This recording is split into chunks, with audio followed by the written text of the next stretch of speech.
प्रत्येक जिले में लोकसभा मंडली क्या रिटर्निंग ऑफिसर भाव नियुक्ति करती। लोकसभा निर्वाचन संपृक्त जिलार जिलापाल को रिटर्निंग ऑफिसर रूपे नियुक्ति दि जाए,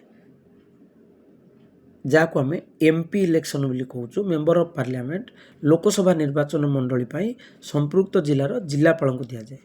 विधानसभा निर्वाचन मंडली किए रिटर्निंग ऑफिसर भाव नियुक्ति हुअନ୍ତି। विधानसभा संपृक्त जिलार उपजिलापाल। आम टे दुईटा क्वेश्चन भल भाव देखा।